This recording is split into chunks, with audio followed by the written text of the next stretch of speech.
नमस्कार। आज मैं फिर स्वागत करता हूं नवीन जी का।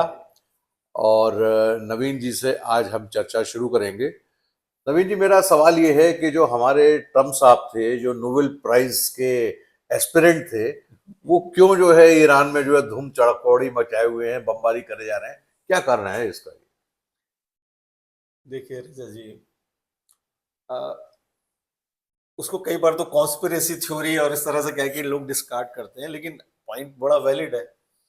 जो आपका सवाल है बहुत वैलिड सवाल है कि भाई एक तरफ तो पीस प्राइज मांग रहे हाँ थे और कहाँ लड़ाई कहाँ करने जो आए है हैं। आप युद्ध के मैदान में आ गए। हाँ।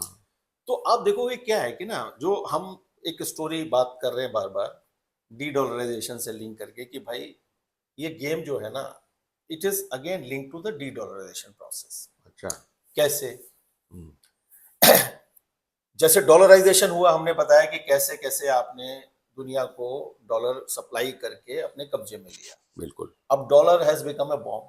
हम्म। US debt has been now hmm. Already crossed their GDP, right. है ना। $40 ट्रिलियन का जो बता रहे हैं कि उनका डेट हो गया है। 50 सुना है मैंने, 50-52 हाँ, हो गया है अब इवन तो। Now you number of figures are coming, है ना। हम्म। तो अब सवाल ये हो रहा है कि अब अमेरिका, अच्छा डॉलर उस तरह से आप प्रिंट नहीं कर पा रहे, हम्म। क्योंकि word is now shifting.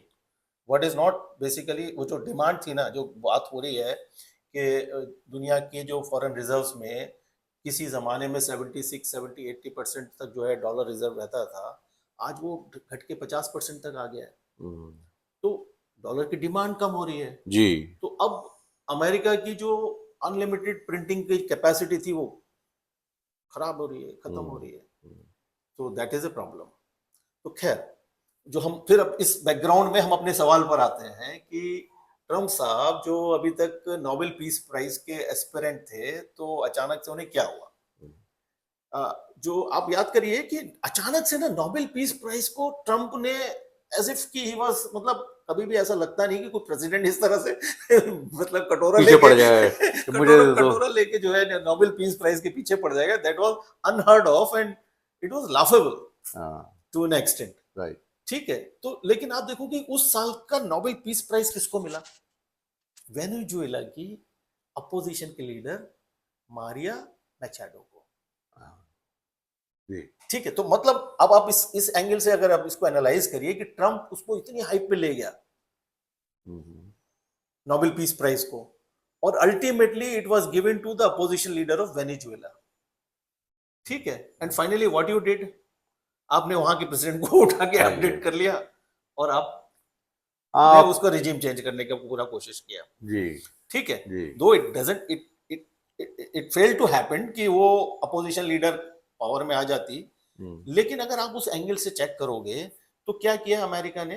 Venezuela के ऑयल रिजर्व्स कैप्चर कर लिए। बिकॉज जब आप कंगाली में हो, तो आप क्या कह रहे हो कि जहां से जो एसेट मिल जाए, you have to capture it. Right.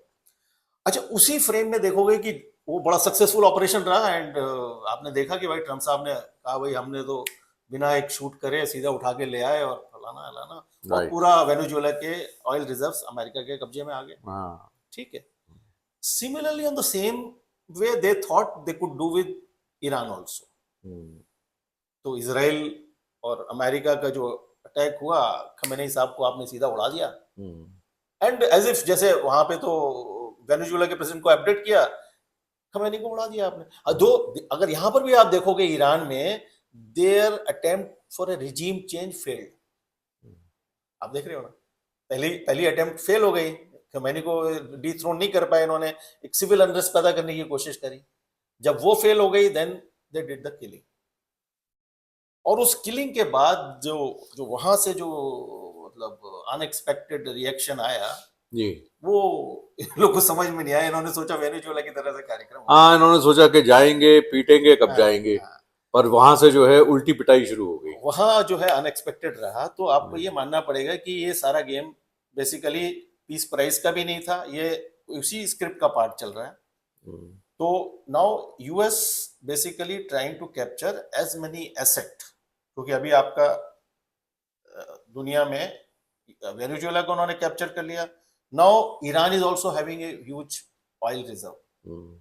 अच्छा, इसको आप ऐसे लिंक करेंगे क्योंकि जो कंटेंडर है, जो अमेरिका का अपोजिशन में एक मल्टीपोलर वर्ल्ड में जो फोर्स बन के आ रहा है, that is China is posing a big threat to US. Ji.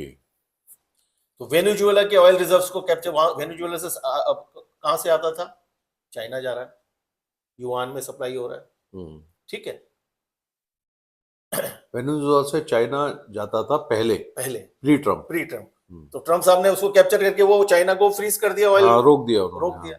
Similarly Iran was also one of the main customer was China, right. तो that also their plan was to supply restrict करके China की supply रुक जाए। तो this way basically it's a global. Sir चलिए, de dollarization हो जाता है और अमेरिका का प्रभुत्व खत्म हो जाता है डी डॉलराइजेशन से, तो फिर क्या होगा? क्या मल्टीपोलर वर्ल्ड बनेगी? तो क्या होगा? करेंसी कौन रूल करेगी? क्या होगा? व्हाट डू यू से? देखिए रजा जी, एक्चुअली ऐसा नहीं है कि डी डॉलराइजेशन प्रोसेस 1 मिनट में रिवर्स हो जाएगा। इट इज ए प्रोसेस, ये एक लंबा समय है, क्योंकि हम एक बार पहले भी बात की कि जो डॉलर जिस तरह से पंप्ड इन है वर्ल्ड ट्रेड के अंदर, आप उसे एकदम से हटा नहीं सकते, ठीक है ना। तो आपको धीरे धीरे धीरे धीरे धीरे this process has to happen. उस प्रोसेस को आप समझेंगे तो आपको एक और खेल समझ में आएगा कि देखिए, जैसे अभी हम गल्फ में जो गेम चल रहा है, वार चल रहा है, उसको भी हम देखेंगे कैसे मल्टीपोलर वर्ल्ड और डी डॉलराइजेशन प्रोसेस का ये एक प्रोसेस का भाग है सारा। कैसे? जब हम डॉलराइजेशन प्रोसेस समझ रहे थे तो हम बात कर रहे थे पेट्रो डॉलर की। पेट्रो डॉलर में क्या है कि अमेरिका ने एश्योर किया कि भाई हम जीसीसी कंट्रीज को प्रोटेक्शन देंगे। अब क्या वो प्रोटेक्शन फेल हो रहा है, ठीक है। अब वो प्रोटेक्शन फेल हो रहा है, धीरे धीरे नाउ यूएस बेसिस हट रहे हैं। और अभी आपने 2-4 दिन पहले की बड़ी एक मजेदार खबर थी, UAE has withdrawn from OPEC. हाँ, वो क्या है? अब आप देखिए वो क्या है, उसके पीछे क्या कॉन्स्पिरेसी है, क्या थ्योरी है? नहीं, उसके पीछे भी थ्योरी क्या है कि आपने बेसिकली ओपेक के अंदर आने का मतलब है कि आपका प्रोडक्शन और डॉलर पैगिंग वो तो कंटिन्यू है, ठीक। अच्छा, यू आर रेस्ट्रिक्टेड, आपका प्रोडक्शन सारा रेस्ट्रिक्टेड है और you have to sell in dollars. अब क्या है, अगर आप ओपेक से बाहर आते हो देन यू आर फ्री। तो अब UAE is free to trade oil with any other country and in their own currency also. Okay. So जैसे अभी बड़ी मजेदार बात चल रही है कि डोभाल साहब मिल के आए थे यूएई में, और उसके subsequent to that they have withdrawn. और एक जो उनका दूसरा एक पोर्ट है विच इज नॉट बेसिकली, नाम दिमाग में नहीं आ रहा, जो हरमुज के अलावा जो है ना वहां से ट्रेड ये ऑयल सप्लाई में हैपन। तो क्या है ना, आप देखोगे कि यूएई को नाउ समझ में आ गया एक्चुअली पेट्रो डॉलर में गेम क्या चल रहा था कि आप डॉलर में ट्रेड करोगे, डॉलर में बेचोगे, और जो डॉलर आ गया वो आप यूएस ट्रेजरीज में डालोगे, again you are funding US. That thing is now going to stop. तो UAE has taken one step there, वो विड्रॉ कर रहा है। अब आप समझिए कि this is a de dollarisation process की तो पार्ट है। अगर आप इसको गहराई से समझेंगे कि जो आप उस प्रोसेस के अंदर थे, नाउ दे आर विड्रॉइंग। और as to your other question कि भाई ये मल्टीपोलर वर्ल्ड की तरफ हम जा रहे हैं, definitely we are going to a multipolar world, जहां पर जो बेसिकली कहते हैं ना जो हॉटस्पॉट्स, जैसे आप यूक्रेन रशिया वॉर भी अभी खत्म नहीं हुआ, तो Russia is also posing big challenge, ठीक है। Then China is another, Taiwan के साथ उसका जो भी इश्यूज हैं, है ना, वो एक अपना एक अलग फोरम बना रहा है। एंड देन ग्रेटर इजराइल की बात चल रही है। अब देखिए क्या है कि UAE is now close to Israel, that thing is now very apparent because they are working on IMEC, जो मिडिल ईस्ट कॉरिडोर जो बन रहा है ना। तो नाउ these countries are also understanding कि पोस्ट डॉलर गेम क्या चलने वाला है, ठीक है। तो दिस इज व्हाट एक मल्टीपोलर वर्ल्ड का जो एक सिनेरियो है, वो over a period may be 3 to 4 years that may develop like that. 4, 5, 6 whatever. Maybe. लेकिन साहब इसके बाद फिर यूएसए की क्या स्थिति होगी? देखिए यूएसए की स्थिति यही है कि देखिए USA has already outsource it's manufacturing, ठीक है। डॉलर के दम पर सारा खेल चल रहा था। अब यूएस को क्या करना पड़ेगा, जैसे जैसे डॉलर वीकन हो रहा है तो उनको नाउ व्हाट यू, मतलब मैंने बताया ना कि आप ग्लोबल हवलदार नहीं बन पा रहे हैं, तो हम लोकल हवलदार तो रहोगे, क्योंकि ताकत तो है यूएस की। यू कैन नॉट सिंपली से कि यूएस इज नाउ नो मोर, हम्म। वो ताकत तो है, हमारा लेकिन हाथी वो भी सवा लाख लोकलाइज, का होता है। वो लोकलाइज हो जाएगी। जी। धीरे धीरे आप देख रहे हो कि अमेरिका की जो फोकस है, फोकस एरिया क्या है, वो बोल रहा है Canada, he is eyeing Canada, Greenland, Mexico, Venezuela और लैटिन अमेरिका तो वो अपने पॉकेट में ही मानता है।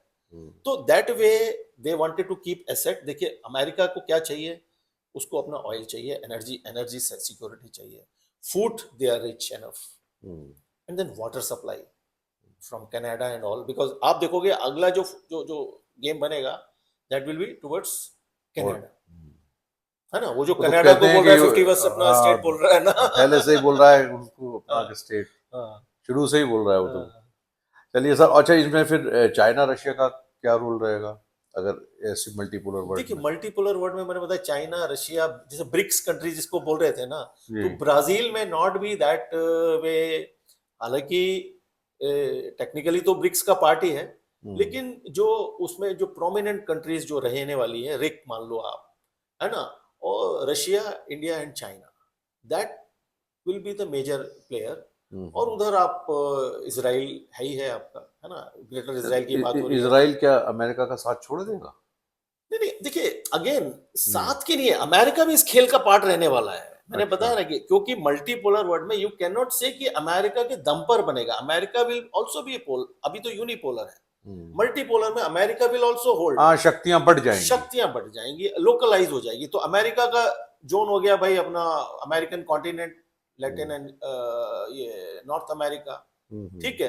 Then Russia will have one zone, तो यूरेशिया वाला। गल्फ पे किसका प्रभुत्व रहेगा? गल्फ विल गो वेरी, मतलब एक ट्रांसफॉर्मेशन आप समझिए भाई go वहां very, तो हाँ, ईरान, सऊदी अरब और टर्की, हाँ, ये लोग चाहते हैं कि हम तीनों में से कोई एक गल्फ का बादशाह रहे। हाँ। तो फिर वहां किसकी रहने की नहीं उम्मीद है? देखिए अभी अभी जो आपने एक पाकिस्तान, सऊदी और टर्की ने एक अपना एक अलायंस बनाने की कोशिश करी, लेकिन अगेन प्रॉब्लम इज विद कि अभी ईरान का क्या होने वाला है। सबसे बड़ा खेल ये होने वाला है कि ultimately what will be the fall out of Iran. जो समझ में आता है देर सवेर ईरान विल फॉल अवे, वो फिर अमेरिका और इसराइल वाला जो फोर्सेस है ना, दे विल कम वहां पे ईरान में? डेफिनेटली। देखिए क्या अच्छा। मैंने बताया ना कि Iran, they can not fight that much, क्योंकि आप देखोगे कि ईरान जो है, सऊदी इज अगेंस्ट ईरान, ठीक है। तो सऊदी का तो पूरा गेम यही है कि भाई ईरान को खत्म करो। खत्म करना है। और द वे ईरान ने जिस तरह से पूरा पूरा मतलब आप कह लो कि गल्फ नेशंस को पूरा ही सब जगह उल्टा अटैक कर सीधा कर दिया दिया उनके है। यूएस बेसिस पर। बहरीन, कतार, ये सारी चीजें, उनकी और सारी वो लोग सब इकोनॉमी जो सब है अगेंस्ट हो आगे गए। पीछे हो चुकी है। तो उस पूरे प्रोसेस में आप देखोगे कि gulf countries are also not much in favour of Iran. हाँ, तो एक ग्रेटर इसराइल वाली चीज रहेगी, यूएई मिलेगा। और नाउ दे आल्सो नो कि भाई एक बार डॉलर हेजेमोनी चली गई, then they have on oil is not for ever another thing, then they have to work out for other means other trade, और इस तरह की चीजें डेवलप करने की, टूरिज्म, है ना, दैट काइंड ऑफ मतलब एक ट्रांसफॉर्मेशन इज एक्सपेक्टेड। तो साहब ये इंडिया जो है हमारा, इसकी ये भी कहीं की पावर बनेगा या नहीं? क्योंकि ऊपर तो चाइना है इसके, उसका बाप बैठा हुआ है चाइना। नहीं देखिए क्या है कि इंडिया इंडिया का एक बड़ा रोल होने ही वाला है इस पूरे प्रोसेस में। आप अभी आज की डेट में भी देख रहे हो कि इंडिया को you can not simply brush away, ठीक है। इंडिया के पास मैंने बताया कि हमारे पास अपनी एक क्या कह लो कि एक अपनी इकोनॉमी है। हमारा हमारा इकोनॉमी का गेम क्या है कि हमारे डोमेस्टिक कंजम्पशन इतना बड़ी है, हमारा 60% जीडीपी जो है वो डोमेस्टिक फैक्टर है उसका, जी। ठीक है ना। तो वही अपने आप के सर सर ये जैसे कि अगर मान लीजिए डॉलर खत्म हो जाता है या इसका प्रभुत्व खत्म हो जाता है, लोग इसको चैलेंज कर देते हैं, इसे नहीं मानते हैं, तो फिर ये इंटरनेशनल ट्रेड किस तरीके से होगा? मतलब क्या गोल्ड के थ्रू होगा, क्या होगा? नई करेंसी डेवलप करनी पड़ेगी? ये बड़ा कंफ्यूजन की स्थिति हो जाएगी। क्या होगा बताइए? नहीं देखिए इसमें पहली चीज यही है कि आप जब एक बाइलेटरल ट्रेड्स का एक जमाना आने वाला है या आ ही रहा है, आप देख रहे हो ना कि एक एक कंट्री दूसरी कंट्री के साथ जब ट्रेड कर रहा है तो वो कह रहे हैं कि जब हमें डॉलर क्यों लेके आना है, थर्ड करेंसी को क्यों हमने एक अपना बीच में लेकर आना है, जब राइट। हमें आपको माल देना है, आपने हमसे लेना है। तो चीज ऐसे है। तो इस पूरे प्रोसेस में मैंने बताया कि ओवर ए पीरियड जो पेपर करेंसी है इसका रोल बहुत खराब खत्म होने वाला है ओवर ए पीरियड, क्योंकि the way technology is going ahead. तो CBDC will be the one form. Right CBDC, as I said, it is central bank digital currency. Right When I say central bank digital currency means उस particular country का central bank. Right so जो आगे आने वाला समय है ना, वो एक सब अब इवन अमेरिका है ना, जो अमेरिका में जो स्टेबल कॉइन करके they are coming up with that is another currency form है ना, दैट इज अगेन मतलब एक डिजिटल फॉर्म का करेंसी है, right. Even crypto is also digital form of currency ना। सो क्रिप्टो के साथ क्या है कि भाई it is nobody is the basically holder of it, but central bank और country will not lose it sovereignty. तो वो बोलेगा कि भाई ये मेरा कंट्री का सेंट्रल बैंक डिजिटल करेंसी रहेगा। फिर then when you are dealing with other country, तो आपका करेंसी और उसका करेंसी, जैसे अभी रुपी रियाल का या रूबल का ट्रेड हो रहा है, so their central CBDC and our CBDC will interact and transact, right. अब इस पूरे प्रोसेस में आज की भाई अगर मान लो किसी का ट्रेड सरप्लस होगा, किसी का डेफिसिट होगा, तो ओवर ए पीरियड मान लो बहुत एक्यूमुलेट होता है, that thing because CBDC is back by gold, तो वो गोल्ड के एक्सचेंज से सेट होगा। इसीलिए countries are having gold reserve as in their reserve, right. मतलब मैं अगर आपको थोड़ा सा समझ पा रहा हूँ ऐसे कि मान लीजिए इंडिया ने अरेबिया से, सऊदी अरेबिया से तेल खरीदा, मान लीजिए उन्होंने 10,000 रुपए का तेल खरीदा, 10,000 रुपए उन्होंने रुपए में दे दिया और उनसे तेल आ गया। जी जी। अब उन्होंने 5,000 रुपए का चावल हिंदुस्तान से मंगाया और इंडिया का रुपया वापस दे दिया। Yes yes. अब उनके पास 5,000 रुपए रह गए हैं। अब अगर उन्हें 5,000 रुपए वो इंडिया से कहते हैं कि यार आप जो है ये 5,000 रुपए की हमें जरूरत नहीं है, तो वो इंडिया आप अपने 5,000 रुपए रख लो, इतने पैसे का गोल्ड हमें दे दो। इस तरीके से दुनिया चली, बिल्कुल बिल्कुल, और चलनी भी चाहिए। हम अननेसेसरीली डॉलर को जो है बेसिकली चलती ऐसे थी। हाँ, आप उससे पहले जो पौंड का था या जब डॉलर गोल्ड के साथ पैक था, तब भी तो सर यही सिस्टम था ना हाँ, कि ये 32 डॉलर का एक ऑunce हो गया। भाई आपको 32 डॉलर नहीं चाहिए या ज्यादा है, जैसे गोल्ड सोना ले जाओ। हाँ, तो डॉलर तो ऐसा हो गया, मान ना मान मैं तेरा मेहमान। तो बस बीच में ये इसको जो डेरिवेटिव की तरह से घुसा के जो है पूरा सिस्टम डिस्टॉर्ट हो गया। Now gold will come back. Right. तो सर ये आज की हमारी टॉक बहुत ही नॉलेजेबल रही और आपने इसमें सारे पॉइंट कवर कर लिए कि कैसे ईरान जो है शिकार बनाया गया यूएसए का, उसके एनर्जी सेक्टर को कब्जाने के लिए, और साथ ही आपने इसमें ये भी बताया कि कैसे जो है और कंट्रीज जो है ये मल्टीपोलर वर्ल्ड में एक दूसरे से करेंसी में डील करेंगी और सीबीडीसी का प्रभुत्व बढ़ेगा। तो आई होप आप लोगों ने कुछ नॉलेज गेन करी होगी इस छोटे से पॉडकास्ट से। आपको अच्छा लगा हो तो जरूर लाइक कीजिए, सब्सक्राइब कीजिए, कमेंट कीजिए, और आपको क्या और जानकारी लेनी है नवीन जी से हमें बताइए। हम श्योरली